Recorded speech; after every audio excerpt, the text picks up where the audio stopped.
Hey everybody, happy Wednesday. I hope you're all having a wonderful day. It is absolutely gorgeous here in Vermont today. It is summer, at least for the next few days. So today I want to talk about something that I kind of touched on in my previous video, which is the planes of movement, planes of motion. So there's 3 different planes of motion, and this is to describe.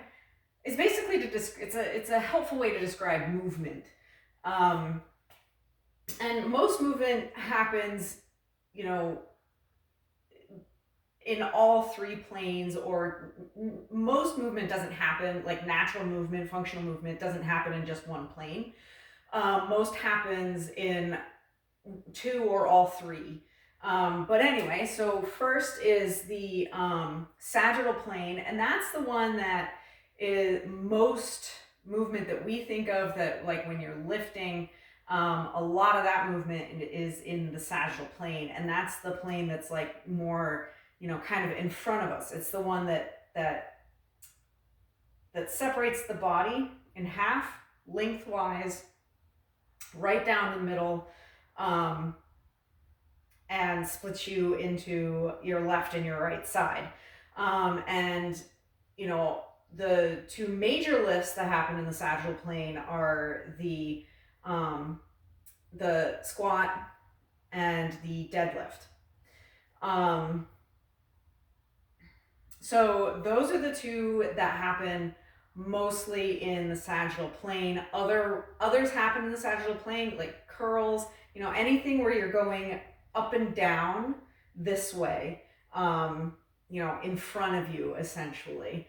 And then the next one is the frontal plane, and that splits the body down the middle, and splits the body into the front and the back halves. And so the major lift that happens in the frontal plane is the overhead press happens in the frontal plane. And another good example of frontal plane movement, anything where you're bringing weights kind of out away from the body on either side, those happen in the frontal plane. And then lastly is the transverse plane, and that splits the body here, and that encompasses like any twisting motion. So any sort of lunges that twist, and also not just twisting, but also pushing and pulling movements. So the bench press, push-ups, rows happen in the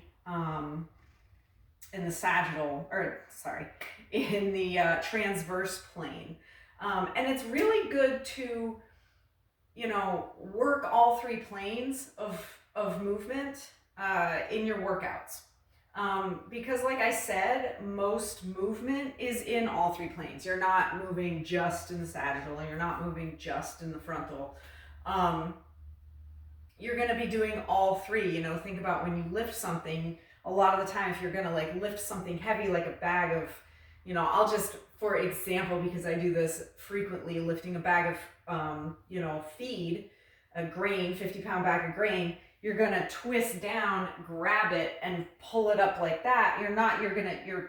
You're twisting while you lift it. You're not lifting those just in the sagittal plane like a deadlift. So it's really helpful to be able to functionally move in all 3 planes, and to practice moving in all 3 planes with weight. And so if you have any questions about this, leave it in the comments. And Thursday will be tomorrow will be question of the day, and I can answer any questions that you have. And I hope you enjoyed this and you got something out of it. And the way I remember the names, because sometimes it's a little bit difficult to to remember which plane is which. So I remember them because the frontal splits into front and back. So that's how I remember that. And transverse, it just sounds like transverse. It just has the twisting connotation. Like my brain kind of puts it with twisting, and then the sagittal is the other one.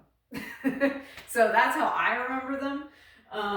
And I hope that this video was, at the very least, entertaining, and that you got something out of it, informative.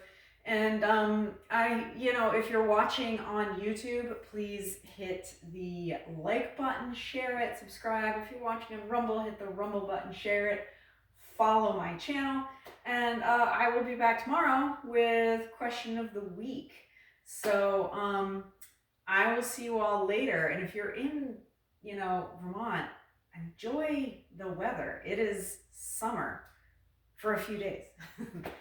Bye.